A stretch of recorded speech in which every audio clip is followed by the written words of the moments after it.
morning, everyone. It is exciting to see so many of you here today as we welcome Congresswoman Erin Houchin. He just came out and turned it on, am I not? No?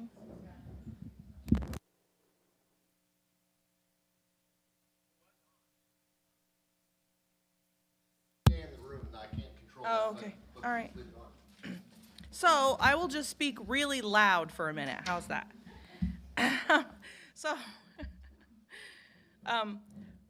We want to welcome Erin Houchin to Ellettsville. We are so happy that you could join us today. Thank you for being here.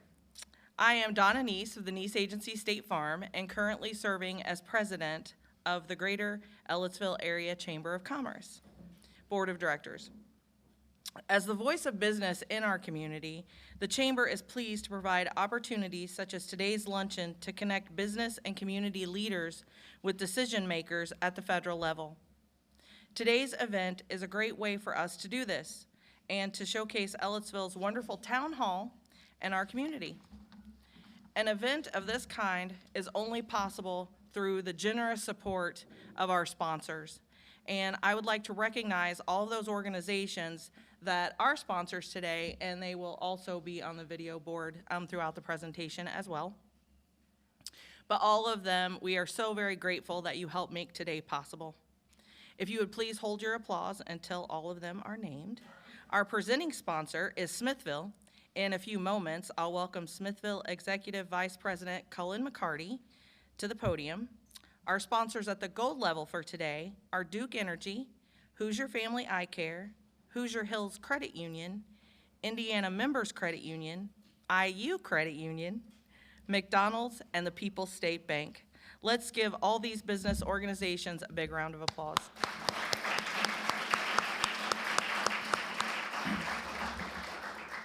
I'd also like to show appreciation to the Chamber Board of Directors, our ambassadors, and our office administrator, Jill Thurman. And I don't know how many of you know Jill, but without her, honestly, I don't even know how we would function because she's literally the glue that holds everything together that we do.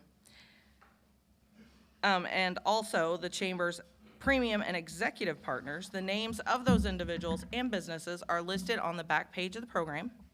Additionally, I'd like to thank and welcome all of those in attendance who are Chamber of Commerce member.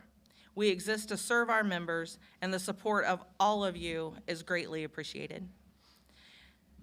Edgewood Leadership Opportunities Through Service, ELOTS, is a new student leadership program at Edgewood High School. We are honored to have 5 of these young leaders with us today. Could you please stand, the 5 of you that are here?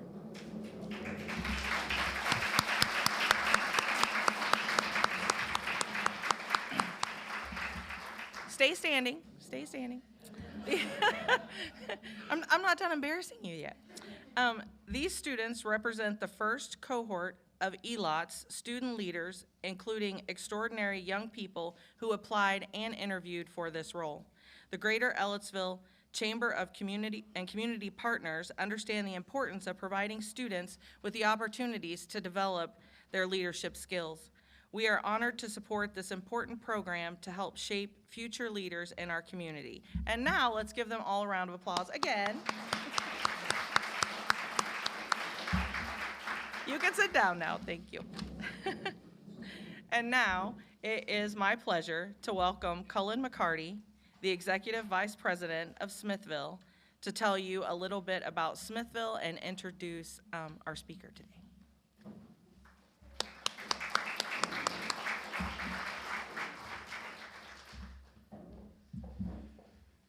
Okay, thank you, Donna. How can you hear me all right? Okay, good. Oh, there we go. Let's try that one. Okay. Oh, there we go. Thanks. Awesome. All right. So, just a little bit about the company. As we head into our second century here, we're in the process of wrapping up over the next less than a year our partnership project with SEI REMC that will cover over 3,400 homes here in northwest Monroe County and into southeast Owen County around outside Gosport. And that will include, oh, here we go again. Hello. Hello. There we go. Maybe. Okay. I'll keep it brief.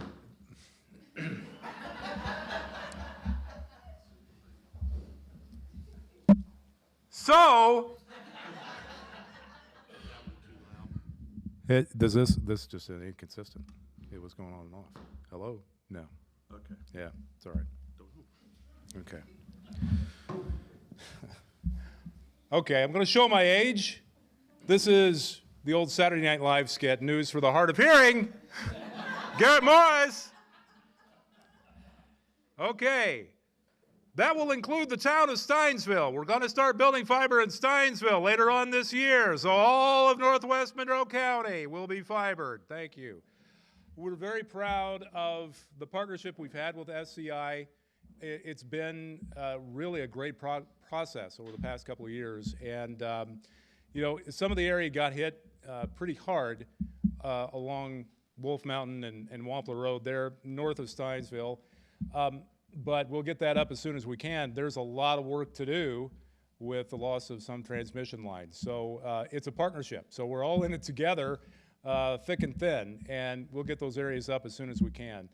But it's been a great partnership, and to be able to deliver to that many homes in very rural, very high-cost areas, it's really been a privilege and a joy to be able to get that done finally. So thank you to our partners at SCI. That's the latest. We're continuing to work in the southern part of the county with UDWI, REMC, and they're doing a lot of work for us on the pole contacts and attachments.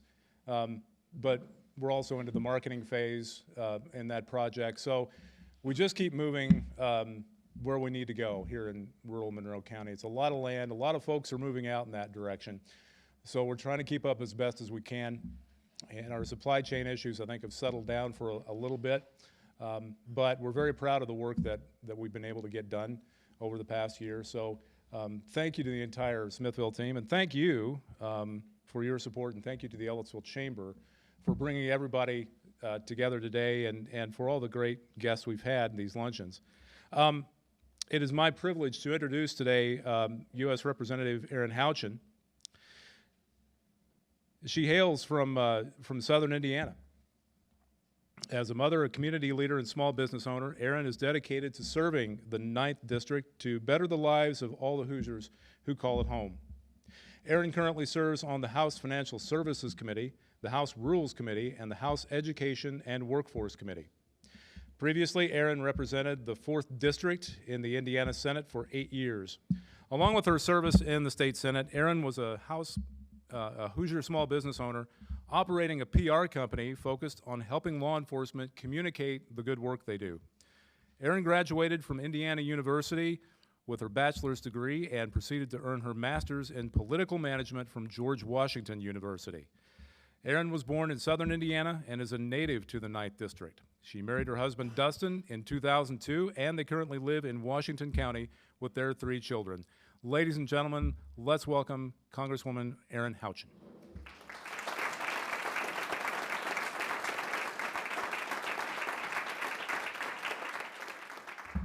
Might have to stand on tiptoes and yell. Should I do this?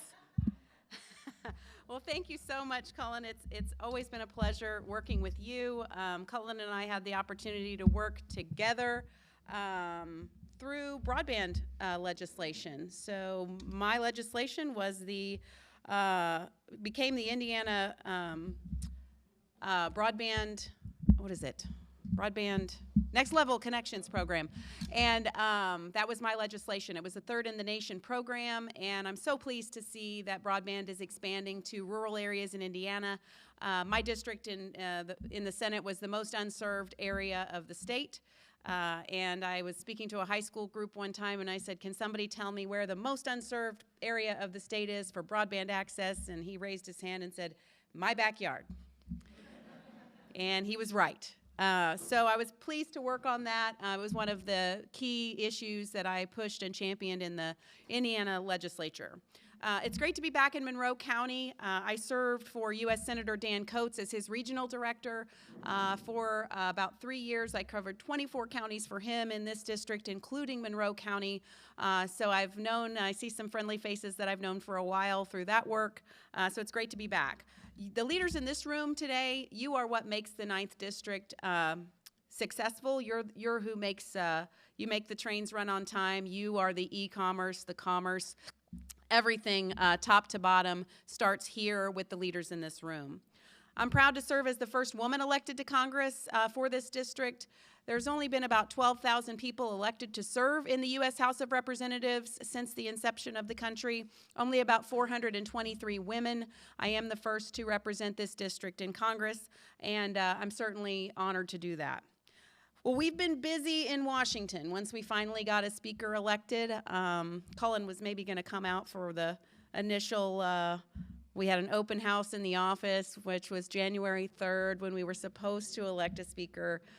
We elected a speaker several days later and 15 ballots later, but we do certainly have a great Speaker of the House in Kevin McCarthy. I was pleased to support him. As Cullen mentioned, I've been appointed to 3 House committees, the House Committee on Financial Services, Education and the Workforce, and the Rules Committee. So the way it works in Congress, once you get there, you put in requests for certain committees. I put in a request for the Financial Services Committee, which is considered an A committee. There are A, B, B+, C committees, but there are 4 A committees: Financial Services, Energy and Commerce, Appropriations, and Ways and Means. Usually freshmen don't get placed on A committees, but I was one of 6 freshmen to get placed on the Financial Services Committee. Usually when you get an A committee, that is your only committee, and I can see why. I am on 3 committees and 6 subcommittees. I don't eat or sleep ever when I'm in Washington, but we work very hard. But I got on the Financial Services Committee, and we popped a bottle of champagne in the office. We did it. We got this committee. It's very important to Southern Indiana. I see a lot of bankers in this room. Community banks, rural banks, regional banks are very, very important to our financial system. One of the issues that we've dealt with recently is the collapse of Silicon Valley Bank and Signature Bank and the impact that that has on our community banks and trying to protect them from that fallout. It is an extremely important committee in the Congress. So we did it. We got on that committee. And then a week later, I got a call, Houchin, we want you to be on Education and Workforce. Okay, is that a mistake? Education and Workforce is an excellent committee to be on as a member of Congress. I'm on the Higher Education and Workforce Subcommittee. I'm also on Health, Education, Labor, and Pensions Subcommittee, 2 very important subcommittees as a member of Congress. Workforce is an issue that's near and dear to my heart. I know it is to you. We are struggling to find enough people to fill the jobs that we have, and so that is going to be something we're going to be working on through the WIOA reauthorization as part of our work on the Education and Workforce Committee. WIOA is a program that traditionally funds job seekers to jobs. In this economy, job seekers can find jobs. What we need to do with WIOA is take a look at how it's really functioning, how we're spending resources toward that end, and connect, I would say, try to get marginalized employees, those who've left the workforce for whatever reason or who have been out of the workforce for a number of reasons, and reconnect them to jobs. I also want to place an emphasis on our children who have aged out of foster care. Make sure that they have the resources they need to be successful. I have a freshman in college. I can't imagine her trying to navigate the next steps of her life without having me as a person helping her through that process, me and my husband.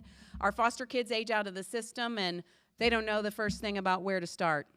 So we want to work on a development of a program that will help those foster kids age into the workforce. Now, if we consider the marginalized employees, the 40% or so of adults who aren't engaged in the workforce, we're not going to get all 40% of those back to work, but what if we just get the top 10%? What a difference would that make in our communities to get the top 10% of those back to work and engaged in the workforce? 2 days later, after they told me I was on the Education Committee, the Speaker of the House called and said, Houchin, I want you to serve on Rules. So that's the 3rd committee assignment now. Rules meets to consider every single bill before it goes to the House floor has to go through the Rules Committee. It is the oldest committee in Congress. It's a very traditionally very important and powerful committee. He goes, don't worry, you can still serve on financial services and be on rules. I said, what about education? And there was a long pause. And then he just said, you'll be fine. So we're making it work, although my staff, I think, did say a few curse words when I called to say, guess what? We're on education. Okay, we can handle that. Guess what? We're also on rules. So it meets on fly-in days. We meet at about 3 o'clock on fly-in days, and any bill that's going to come to the floor for debate that week, we will hear those bills in the Rules Committee and consider what, if any, amendments are going to be allowed to be offered on the floor. It's an important committee. However, under the previous speaker's jurisdiction, the Rules Committee never let a bill come to the floor with any amendments. When Kevin McCarthy took over as Speaker, we've had one day where we had what's considered a modified open rule, which means we allow for amendments on the floor, and we considered 68 different amendments on a bill in 2-minute votes on the House floor, which hadn't been done since Nancy Pelosi had the speakership. It's pretty incredible. It's a great way for representative democracy to work, for you to have your voices heard throughout the process, including when a bill comes to the floor. Now, we still have some bills that do come out of the Rules Committee and come to the floor, and they're not open for amendments. But we had H.R. 1, which was the Unleashing American Energy Act, and we had 144 amendments considered in rules, and we had 37 amendments that we considered on the floor for votes. So it's one thing I say about Congress that I think should make you all more optimistic. I went there thinking this place is going to be extremely dysfunctional. And if you watch the news, you might think, yeah, this place is extremely dysfunctional. I have been pleasantly surprised that it is way more functional than you'd imagine. There are patriotic Americans on both sides of the aisle who really want to do what's right for the country. Many times we have dramatically different views on how to get that done, but no less passion in doing it. And it is way more functional than you'd imagine. We've passed, at the last count, and it's higher than this since then, but 35 bills have passed the House since we started our work in January. 30 of those have been passed with bipartisan support, including H.R. 1, which did have 4 Democrats that ended up voting for that bill. We had the D.C. crime bill, which Washington, D.C. has the unique opportunity to review legislation passed by Washington, D.C.'s local government.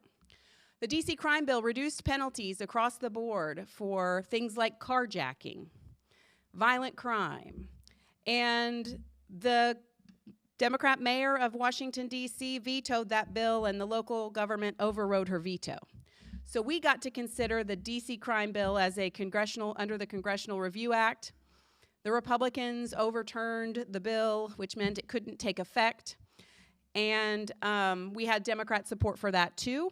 We got a letter from the president that said, if you pass this bill, I'm going to veto it. It passed the House with about 173 Democrats voting no, went to the Senate and passed, ended up on the president's desk, and he signed it.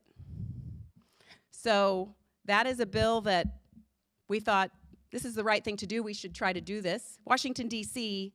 is not what you'd consider a greatly safe community. And you'd think, why should you care? Why should we care about what's happening in Washington, D.C.? Well, think about the number of Americans. That is your city, too. Think about the number of Americans and school groups that visit Washington, D.C. every year. We do have an interest in public safety in Washington, D.C., but also a bill that we had to consider that came out of the local government of Washington, D.C. was allowing foreign nationals to vote. Foreign nationals could vote in the Washington, D.C. elections.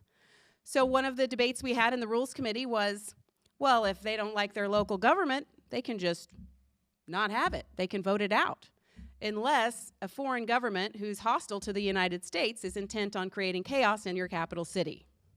So we had that bill that we considered. So a lot of work we've been doing, a couple of the things that I wanted to mention, I've talked a little bit about the Financial Services Committee and the collapse of Silicon Valley Bank. I serve on the Capital Markets Subcommittee, the Digital Assets Subcommittee, and the Housing and Insurance Subcommittee as part of that work. So in capital markets, we're going to be talking about how do we increase capital formation for small businesses. I'll be carrying it's Regulation A+. It's increasing the threshold for small businesses to seek investors without having to go through a public offering. We're doing a lot of work in our education system. The Education and Workforce Committee is committed to strengthening the education system, career development, getting people back to work, making sure that our retirement systems are functional. That is a bill that we passed was H.R. 5. It was the Parents' Bill of Rights. We did that within the last few weeks. I joined the Parents' Bill of Rights as a co-sponsor. After COVID, parents learned a lot of things were happening in the classroom that they were dismayed by. They began asking questions at that time. Some parents were stonewalled. Some parents were even sued when they sought information. Republicans believe that parents have a fundamental right to know what's going on with their children's education. They have a right to know what they're being taught. They have a right to see a school budget. They have a right to protect their children's privacy. They have a right to know of any violent activity that's happening at school. And I'm proud to say that that important bill did pass the House. Many of you may remember what happened in Loudoun County, Virginia. There was a student that was attacked in a bathroom, and the school did not let anyone know in the district that that had taken place. They transferred that student to a different school, and they also victimized additional students. When the parent went to the school board to advocate on behalf of his daughter, he was arrested. So we have said that parents' rights are not terminated at the door of a public school. They have a right to know the things that are going on in the classroom. They have a right to see the curriculum. These are just a few of the things that we included in the Parents' Bill of Rights. That's just the first step toward helping our kids in their education. I did offer an amendment which got accepted in committee on that bill. We were in markup for that from 10 in the morning till 3:30 in the morning, considering amendments to the Parents' Bill of Rights. One of those amendments ensures that our kids' literacy is prioritized. So in Indiana, we do have what's called the I-Read test. It's to know whether your child can read by the end of 3rd grade. What we did in the amendment to the Parents' Bill of Rights is just to say that all parents should have a right to know if their kids can read by the end of 3rd grade. Pretty fundamental. That was important to be included. It's a personal issue to me. My son is dyslexic. Dyslexia is a reading disability that affects 20% of the population, and we are really essentially for the past 40 or 50 years have not been treating it properly. So we changed the way we teach reading in about the 1980s from a phonics-based approach. How many of you were taught to read with phonics? Oh, someone's Siri was taught with phonics, I think. Watching the weather. Okay, good. Okay, great. Sorry. You're fine. You're fine. But many students were taught with what is called learning sight words or whole language. How many were taught to read using sight words? You guys at this middle table right here better be raising your hands. Yeah, that's right. So when we switched from that, it affected all students, but dyslexic students in particular, because they can only learn to read if you teach it to them in a very specific way. So what research has shown is that the top 20% of students will learn to read no matter how you give it to them. My 2 daughters, 17 and 19 now, they could have learned to read without ever me really doing much to help them. My son, who's dyslexic, is in the bottom 20%. He can only learn to read if it's delivered to him in a very specific, explicit, multisensory way. What they found in their research is that all the kids in the middle learn best if you teach it to them this way, the way that we teach dyslexic kids to read. So my first bill is the 21st Century Dyslexia Act. And that is to redefine the word dyslexia to include it in the Individuals with Disabilities Education Act at the federal level. Now, why is that important? Because when you have a child on an individualized education plan in Indiana or any state across the country, you can't say the word dyslexia because it's not in the IDEA. You can only say a specific learning disability related to reading. So when my son got on an IEP, it said specific learning disability related to reading. Well, what's that? Oh, that's dyslexia. Well, what's that? So now, if we pass the 21st Century Dyslexia Act, we will define dyslexia in every IEP in America. Now, in Indiana, we did a workaround for that. I did a bill in 2015 that said dyslexia is defined. So in IEPs in Indiana now, it says specific learning disability related to reading, AKA dyslexia. But it has to have that specific language in there that means nothing to most people, particularly to teachers. So now we can properly accommodate for it. Now we can get back to the business of teaching kids how to read in a way that meets them where they are and teaches them in a way that they understand best. Since we changed the way we teach reading in America, our reading scores have precipitously declined over time. This will help us claw back and claw our way back. In Washington County, we started a nonprofit that we raise money to help train teachers and tutors to help kids with reading disabilities. And I'm happy to report that we have 87 different children in tutoring now for reading disabilities in Washington County, and we're expanding and going beyond. So it's something I'm very passionate about, not because it's my child, but because the experience that I had with this issue highlighted to me. I mean, I have a master's degree. My husband is a lawyer. We had an extreme amount of difficulty trying to navigate this issue for our own son, and he was going to be fine. He was going to be fine. What I worry about is all the other kids that aren't going to be fine, and making changes that are necessary to ensure that their future is successful. My son went from hating school to loving school. He went from reading at a first grade 6-month level to being well above his reading level. In fact, just last night, he was practicing for a school play and reading his lines excellently. That would be very, very hard for me to believe that he could have that opportunity to do that, given where I saw that he started from. So this is a building block for the success of future students, but it is also a building block for the success of our future workforce. And it will be critical. And I hope that this will pay dividends into the future for you as employers. So as we're working on the business of trying to get our fiscal house back in order, trying to get the Congress to function, I do want to say this, that one of the things I hear most when I'm on the campaign trail, when I'm visiting in the community, is fight for us. That's what I hear most often. And I can tell you that I went to D.C. a little bit like a tornado.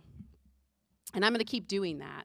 There's an unlimited amount of things to fight for and against. There's no shortage of things.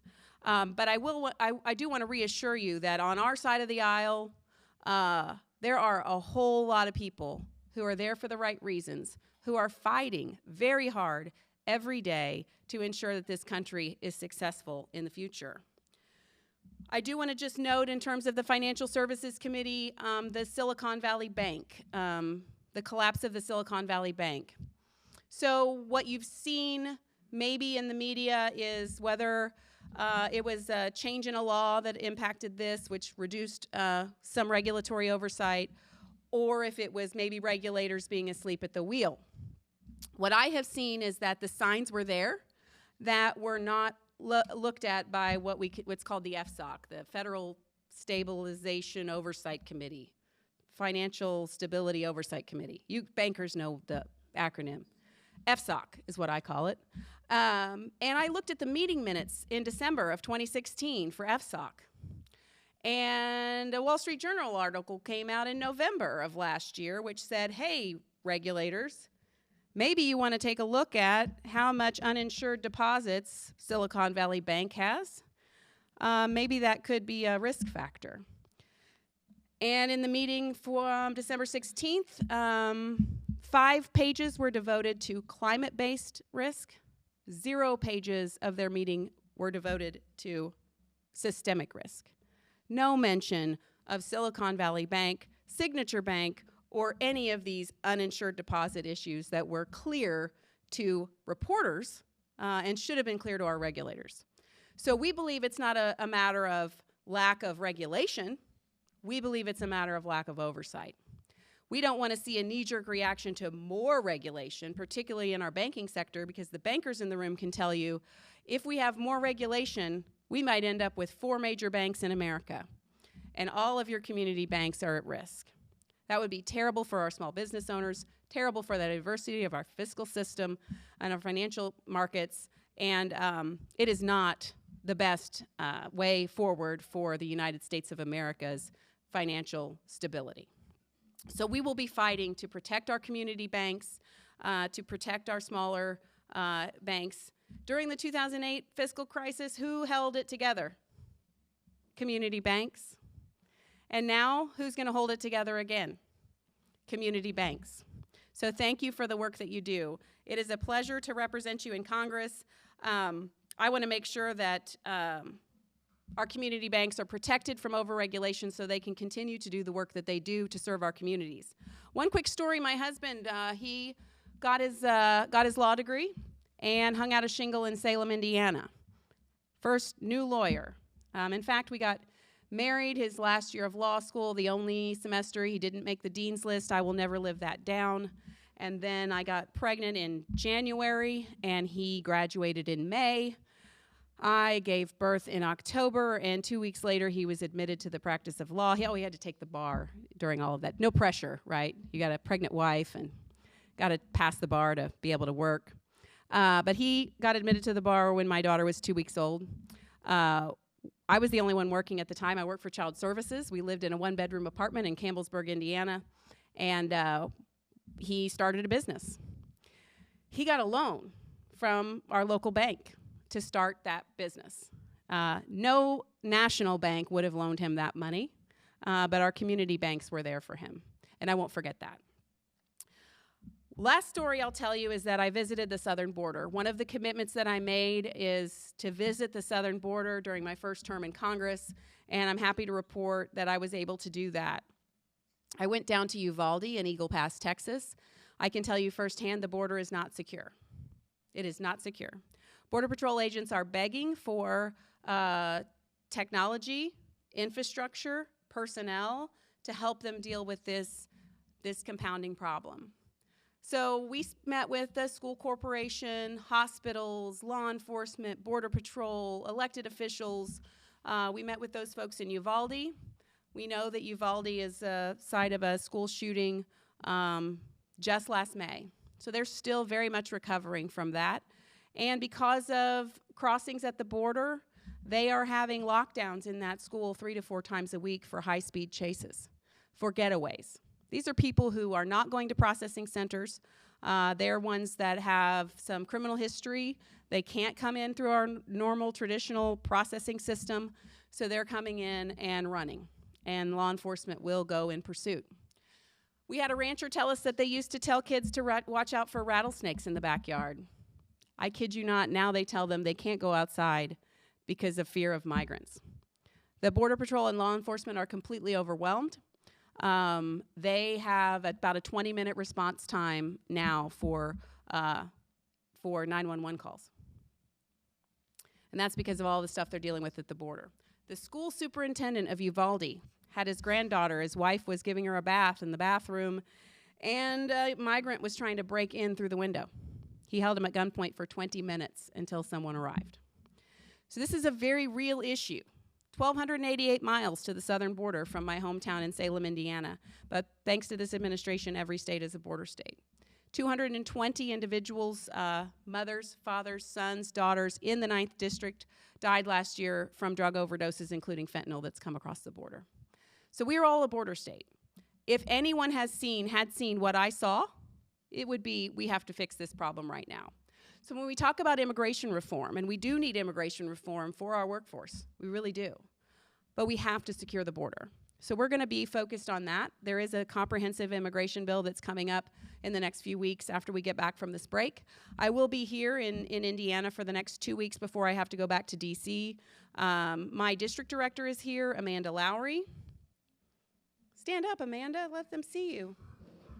Hi. So she has put me to work these last few days. Every day has been a week.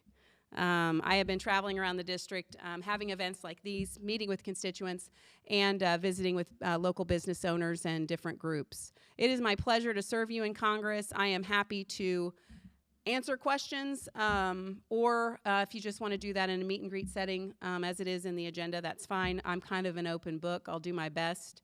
But I really am grateful to represent you in the U.S. House. It is my job to be your advocate, and I will fight for you every day. Thank you.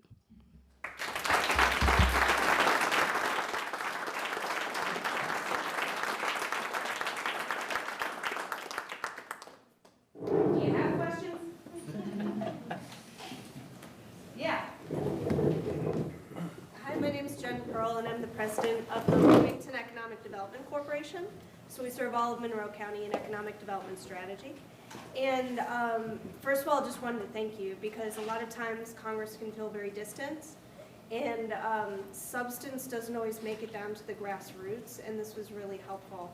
How can we most effectively work with you and your team beyond, the regular call our district director, et cetera? What processes, what topics can we best connect on? How can we best work together? I always say, don't assume that we know everything, right? You know best your subject matter, jurisdiction, the things that you're involved in every day. So don't assume that just because we are there, we always know what's coming before us. That there's been 8,000 bills, I think, filed. So many times it's a day-to-day. Is this coming before my committee? Is this coming before the House floor for a vote? So if it's something that needs attention, and Cullen and I just had this discussion, please let us know. Hey, I've got this bill that I'm watching and I don't know what's happening with it, or there's this rule or regulation that an unelected bureaucrat is pushing and it really needs something done about it. Just don't assume that we know. Please reach out. You can reach out through the Washington, D.C. office, through email, through the district. You can contact me directly. I am happy to hear about it. Some of the things that I worked on in the state legislature, the best ideas that I got for things that needed to be fixed or helped were from constituents, not from anything that I could come up with. So I welcome that anytime. Thank you. How do you handle these bills that are not only hundreds of pages long, but thousands of pages long? How do you wade through all that and deal with it? I mean, it's and a lot of times it's on an extremely short time frame. Fortunately, we have, because Republicans are in the majority, we have a lot more visibility on the things that are coming. So we have a long window that we can review all of those things. H.R. 1, I think, was 200 pages. I went through that section by section. I don't know that everybody is doing that, but I wanted to understand, and my staff probably got really annoyed at me. I was like, well, what is a critical energy resource? Who defines a critical energy resource? So I literally dug back in through, like, as far back as I could find. The Secretary of Energy defines what is a critical energy resource. Well, what if a critical energy resource is defined by the Secretary of Energy as wind and solar only?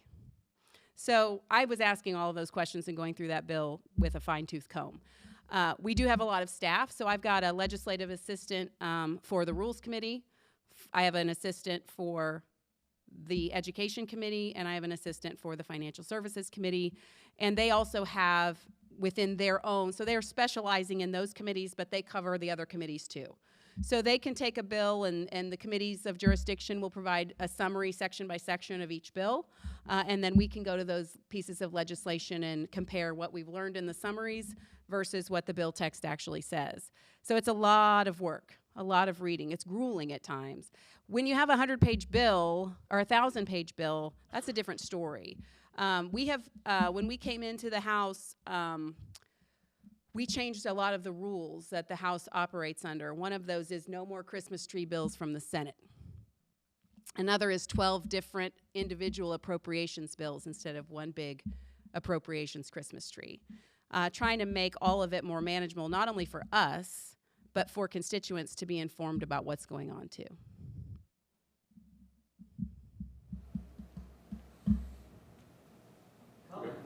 So, thoughts on the Restrict Act? Seems to be a lot of noise about the TikTok ban and all that. And Facebook messages on that 1,000 yeah. times a day.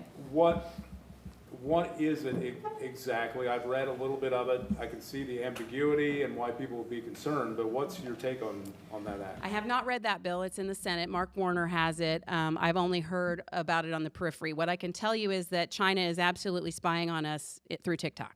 That is happening. We heard that from the committee hearing that the House held, and it was bipartisan in terms of the red flags going off. The Senate bill that Mark Warner has, from my understanding, will give the authority to the president to determine what to do. Now, I don't know about you, but I don't really want that much authority in one person. So that's one problem with the way the Restrict Act is designed. And my kids, they're like, Mom, don't vote for that bill. Whatever you do, don't vote for the Restrict Act.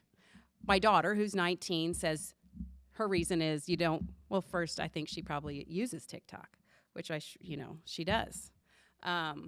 She's not in my household, though, so that's good. She's at college. But she says you shouldn't give that much authority to the president.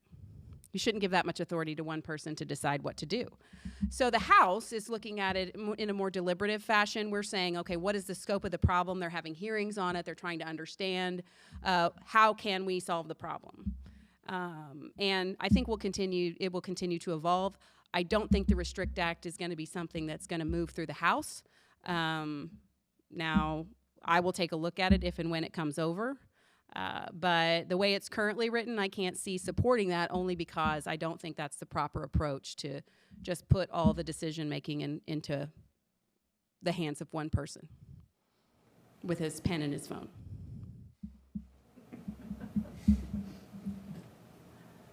Anyone else? Well, I'm happy to stick around and answer questions afterward. Thank you guys so much for your time and your work on behalf of your community. Thank you.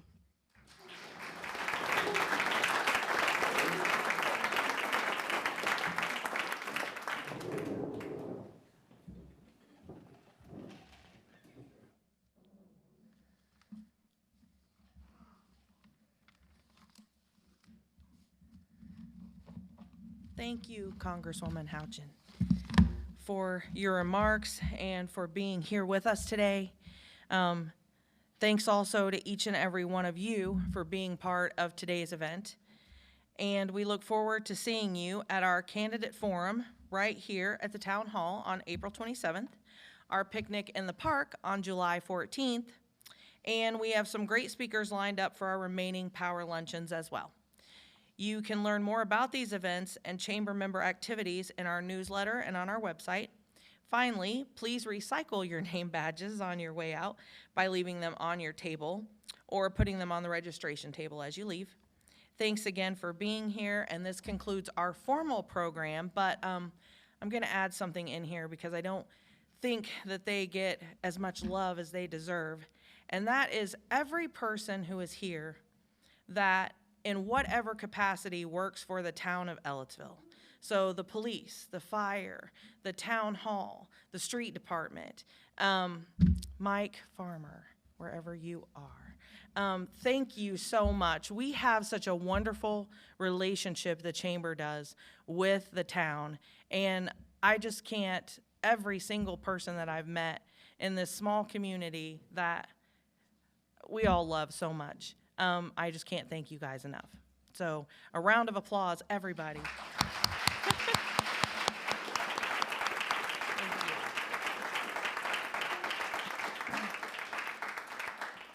Congresswoman Houchin has agreed to take some additional time for conversation and photos, and with that, I will bid you all good day and be safe for the rest of the day, especially.